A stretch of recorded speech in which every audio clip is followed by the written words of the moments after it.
Hello दोस्त, आज एक और महत्वपूर्ण वीडियो, थोड़ा एनालिसिस के बाद, थोड़ा क्या कहें, थोड़ा सा मेहनत के साथ। अब यहाँ एनालिसिस इसलिए कि हर प्रश्न को एक एक टॉपिक में लाना। हालांकि प्रश्न नंबर 1 आपका लिए आसान है, 2 भी आसान है, 3 मुश्किल है, 4 मुश्किल है, और फाइनल जो सिलेबस वाइज डिस्कशन है ये सबसे ज़्यादा इम्पोर्टेंट है। तो सबसे पहले आपकी ही शुरुआत से कर लेते हैं बिना देरी किए हुए। CBT 2 कब तक हो सकता है? तो देखिए, हमने हमेशा आपको बताते आए हैं चैनल से कि मिनिमम का टाइम तो आप बता सकते हैं, मैक्सिमम का कोई नहीं बता सकता। वो डिपेंड करता है RRB के ऊपर। तो मिनिमम कितना टाइम हो सकता है लगने में, तो मैंने पहले दिन ही जब आपका आंसर किया गया था उसी दिन बताया था कि क्या क्या प्रोसेस है। प्रोसेस आप जानते ही है, रिजल्ट आएगा। जब तक रिजल्ट आएगा नहीं तब तक आगे की प्रोसेस आप कह नहीं सकते, और जब रिजल्ट आएगा तो उसके बाद कितना टाइम मिलेगा ये तो मुझे पता है। तो यहाँ पे हम कह देते हैं कि रिजल्ट कम से कम कितना दिन में आएगा। तो रिजल्ट के लिए कम से कम मान लीजिए आपका 30 अगस्त से पहले पॉसिबल नहीं था, क्योंकि 10 दिन आपने देखा था, मैं नोटिफिकेशन में आपको दिखाया था। जब हमारे चैनल पे आप बने होंगे तो CBT का आंसर की बनने के बाद 10 दिन में आपका रिजल्ट देने के लिए किसको दिया गया है? एग्ज़ाम कंडक्टिंग एजेंसी को। तो उस हिसाब से तो 30 अगस्त तक जा रहा है। 23 अगस्त ऐसे आपका 23 अगस्त तक ऑब्जेक्शन लगा है, कल तक। आज 24 अगस्त है तो 3 तारीख आता है, लेकिन मैं मानता हूँ कि 30 तारीख के आसपास में, एक आध दिन आगे या 1-2 दिन पीछे तक मिनिमम टाइम लग सकता है आपका रिजल्ट आने में। रिजल्ट आने के बाद कम से कम आपको 20 से 22 दिन देगा प्रिपरेशन के लिए, और हो सकता है मंथ भी हो जाए, 30 दिन भी। तो जब RTI लगाइएगा तो बोला जाएगा कि 1 मंथ पहले आपको बताया जाएगा कि CBT 2 होगा। तो 1 मंथ यहाँ से मांगिए तो अगस्त सितंबर, मैं पहले बोल चुका हूँ, सितंबर के लास्ट या अक्टूबर के शुरुआत तक में हो सकता है। ये मिनिमम टाइम है, मैक्सिमम का कोई नहीं है। तो मैं बता दिया, यहाँ पे आपको क्लियर हो गया होगा कि सितंबर तक तो आपका एग्ज़ाम पॉसिबल नहीं है एक्सपेक्टेड में, एक्चुअल में RRB पे भरोसा नहीं है। तो यहाँ से आगे आप चलेंगे तो आपका अक्टूबर में हो सकता है। दूसरा, CBT 2 में समय कितना महत्वपूर्ण है। अभी हमने क्या किया था, हम इसको थोड़ा सा हम एक टर्म और लेके आए, थोड़ा आपको समझाने के लिए मैं थोड़ा सा और इसको दूसरे रूप में लाऊं। तो CBT 1 में हमने दिया था, आपने भी दिया, और हम देखे 90 मिनट में 100 प्रश्न करने का, यानी एक प्रश्न करने में आपको जो टाइम मिल रहा था वो 1 मिनट से थोड़ा कम मिल रहा था। लेकिन जैसे ही आप CBT 2 में स्विच होंगे, यहाँ CBT 1 है, ये CBT 2 है, टाइम तो आपका सेम रहेगा, यानी टाइम में कोई बढ़ोतरी नहीं है, प्रश्न में 20 बढ़ोतरी है। यानी अगर कह दे तो अब 120/90 समय मिलेगा, और इसकी बदले कहें तो यहाँ पे आ गया 4/3 मिलेगा। यानी 4/3 उल्टा हमने कर लिया, यानी इसको अगर कहें तो 3/4 हो जाएगा। यानी आपकी टाइम पहले से बहुत कम हो गई है। अगर बहें तो पहले आपको एक क्वेश्चन करने का, एक एक्सपेक्टेड बता रहा हूँ, मैं कैलकुलेशन नहीं कर रहा हूँ, कैलकुलेशन आप कर लीजिएगा। पहले एक प्रश्न को करने के लिए 100 सेकंड मिलता था, तो अब मिलेगा मात्र 75 सेकंड। सिंपल भाषा में बात करेंगे तो ये रेशियो में अगर यहाँ पे मिल रहा था पहले, अगर 50 से मिल रहा था तो यहाँ पे 75 के आधा कर देंगे तो आपका 37.5 मिलेगा। इस रेशियो में आपका चेंज हो जाएगा। और ये कहें तो बहुत मायने रखता है कि इतना टाइम कम हो जाना बहुत मायने रखता है। यानी पर प्रश्न में आपको टाइम हो जाएगा, तो यहाँ पे क्या होगा, कंपटीशन होगा, टाइम वही, प्रश्न ज़्यादा। अब एक और तीसरा कारण और बता देते हैं, इसी में एक कारण और जोड़ देते हैं। CBT 1 में आपका कंपटीशन किसके साथ था? जिन्होंने फॉर्म भरा, एग्ज़ाम देने की इच्छा नहीं हुई, नहीं गए। किसी ने फॉर्म भरा और आगे बढ़ गए, बोला पेपर दे के तो आ ही लेंगे, घूम ही लेंगे।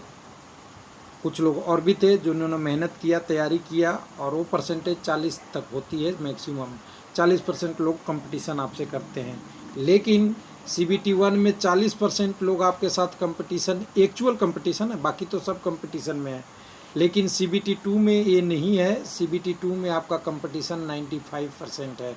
5% लोग तो हो सकते हैं इधर उधर हो। क्यों ऐसा? क्योंकि आप जानते हैं CBT 1 में जो कैंडिडेट थे उन्होंने अच्छे से तैयारी नहीं किया था, बहुत सारी अलग अलग लॉजिक है उनका और कोई एम रहा हो। लेकिन CBT 2 में जो जो लोग जाएंगे वो तो minimum qualify cut off clear करके जाएंगे, और वो जाएंगे तो वो आपको तगड़ा कंपटीशन देंगे। समझ गए होंगे बात? तगड़ा कंपटीशन कहने का मतलब है कि एक लेवल वाले स्टूडेंट सब रहेंगे, उस लेवल से नीचे वाले तो नहीं रहेंगे, उस लेवल से नीचे ही पहले ही कट ऑफ में छट जाएंगे। तो आपका यहाँ पे हर कम्युनिटी से अलग अलग लेवल हो सकता है, लेकिन सब में कंपटीशन अच्छा रहेगा। अब तीसरी प्रश्न हम आपकी लेते हैं यहाँ पे, 1 मिनट यहीं से ले लेते हैं, तब सिलेबस बाद में बात करेंगे। हम तीसरी प्रश्न आपका ले लेते हैं कि CBT 2 का कट ऑफ कैसा होगा। देखिए CBT 1 में कट ऑफ जो आपके मास्टर लोगों ने बताया है शुरू में, अभी नहीं, अब तो ठीक ठाक हो गए हैं लोग, अच्छे व्यवहार भी कर रहे हैं, अच्छी अच्छी गीत भी गा ले रहते हैं, अच्छे अच्छे लोगों को समझा भी लेते हैं। लेकिन जब शुरुआत हुई थी एग्ज़ाम की, वैकेंसी निकली थी, तो 70 से तो नीचे कोई आया ही नहीं था, कोई 80 भी प्लस जा रहा था। तो चलिए कोई बात नहीं, यहाँ जो कट ऑफ बता रहे थे वो आपका CBT 2 में जाएगा। CBT 1 में जो कट ऑफ बता रहा था 70-80, वो वैसा ही कट ऑफ CBT 2 में रहेगा। इसका कारण क्या है आप पूछिएगा तो मुझे बताना तो पड़ेगा ही। तो देखिए CBT 1 में आप जानते ही हैं एक वैकेंसी है, इस पे 20 कैंडिडेट जाना है, सिंपल सी फॉर्मूला है। CBT 2 में एक वैकेंसी है तो 1.5 लोग जाएंगे, उसमें से भी आधा कैंडिडेट जो हैं वो उधार के जाएंगे, मतलब उनकी सिक्योरिटी इसी में है कि मेन लिस्ट से कोई छोड़ेगा तो वेटिंग लिस्ट वाले ये रहेंगे, यानी यहाँ पे ये रहेगा। लेकिन CBT 2 में एक ध्यान देने वाली बात है कि सभी पोस्टों में डायरेक्ट रिजल्ट नहीं आने वाला है, यहाँ पे CBAT और टाइपिंग टेस्ट है। तो यहाँ पे तो 8 गुना कैंडिडेट जाएंगे, तो यहाँ भी 8 भी जाएंगे तो ये भी कंपटीशन ठीक ठाक ही रहता है, इतना कम नहीं है। तो 20 से 8 और फिर 1.5, यानी एक कंपटीशन लेवल है। तो CBT 1 से CBT 2 में अच्छी कंपटीशन बनी हुई रहेगी, यानी CBT 2 में आपको स्कोर अच्छा करना पड़ेगा अगर आपको आगे के प्रोसेस में बढ़ना है। और मान लीजिए कि CBT 2 से आप एप्टीट्यूड टेस्ट में भी गए, या आप कह सकते हैं साइको टेस्ट में भी गए, और साइको टेस्ट में अगर फेल हो गए तो आपका स्कोर ये CBT 2 वाला ही काउंट होगा, न कि आपका CBAT और टाइपिंग टेस्ट वाला काम मोलेगा। काम कौन सा आएगा आपका? CBT 2 का आएगा। इसलिए आप तैयारी किसके करें? 1 गुना का करें, न कि 8 वाला करके चलें और बाद में पछताना पड़े। तो ये कंपटीशन लेवल है, इसलिए यहाँ पे आपका कह सकते हैं कि कंपटीशन लेवल है, इसलिए CBT 2 का कट ऑफ अच्छा जाएगा। तो कुछ लोगों ने बोल दिया है, पूछ दिया है, मेरा बताना काम है, हालांकि ये सब सही है नहीं। मैं पहले ही बता दूं कि CBT 2 में 120 में से कितना नंबर लाना है, अच्छी बात होगी। तो देखिए आपको तैयारी करते हैं ना, तो 120 में से आप नहीं लाना है। 120 का नंबर जब आएगा ये 100 नंबर में कन्वर्ट होगा परसेंटेज के टर्म में, और 100 के टर्म में कहिएगा तो 70 से 80% का टारगेट आपको रखना है। हालांकि कम्युनिटी में कम भी हो सकता है, मैं UR के टर्म में कर रहा हूँ। 70 के 80 वाला स्कोर अगर आप करने का टारगेट रखते हैं 100 के टर्म में, 120 के टर्म में आप जोड़ लेंगे तो ऊपर की तरफ जाएगा। तो 100 के टर्म में आप 70 से 80% के बीच में आ रहे हैं, ठीक है। जितनी इम्प्रूव हो जाए तो अच्छी बात है, आपको करनी चाहिए, कोशिश अच्छा करें।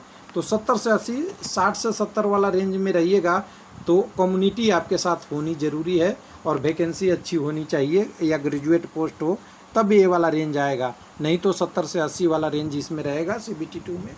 अभी तैयारी कीजिए, अभी नव कट ऑफ पे नहीं जाइए। तीसरा अब मार्क बना है, तीसरा आपकी क्वेश्चन तो कर दिया मैंने।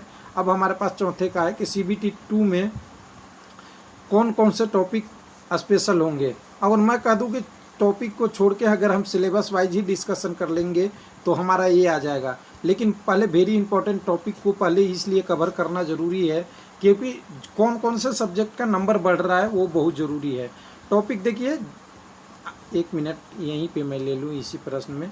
टॉपिक को अगर कहेंगे ना तो हमारे लिए देखिए सीधा सीधा जनरल अवेयरनेस का 40 से 50 हो रहा है, बहुत ज़्यादा इम्पोर्टेंट है 10 नंबर। और ये जब हम अभी बात करेंगे कि सिलेबस का है, तो ये 10 नंबर कहाँ से बढ़ेगा और कौन सा टॉपिक बढ़ेगा, कुछ हिंट हम दे सकते हैं। एग्जैक्ट देना तो सही नहीं है, क्योंकि एग्जैक्ट तो आरआरबी के पास है और जो एग्ज़ाम कंडक्टिंग एजेंसी बनाएगी उसे पता है, लेकिन हम हिंट दे देंगे। मैथमेटिक्स में 5 नंबर कहाँ बढ़ेगा और रीजनिंग में 5 नंबर कहाँ बढ़ेगा, यानी पूरे प्रश्न को देखेंगे तो नंबर कैसे बढ़ने वाला है, 10 + 5 + 5, ये 20 नंबर आपके बढ़ने वाले हैं। CBT 2 में यहाँ से भी अगर करेंगे तो 20 नंबर आएगा और इधर से भी करेंगे तो 20 नंबर आएगा, यानी 20 नंबर एक कहाँ बढ़ने वाले हैं। तो 10 नंबर का तो मेरे पास टॉपिक है जो आपका CBT 1 में नहीं दिया है, तो आपने प्रश्न में एग्ज़ाम में देने गए होंगे तो आपको पता ही है। और सिलेबस के बारे में बात करेंगे तभी इसको भी बात कर लेंगे साथ साथ में। तो आप सिलेबस में इसको थोड़ा सा इस ढंग में लिया हूँ कि ये समझ में आ जाए। तो देखिए ऊपर में आपका यहाँ पे सिलेबस CBT 1 का है, इधर 2 का है, और आप नोटिफिकेशन में जाइएगा, लाइन बाय लाइन सब पढ़ लीजिएगा।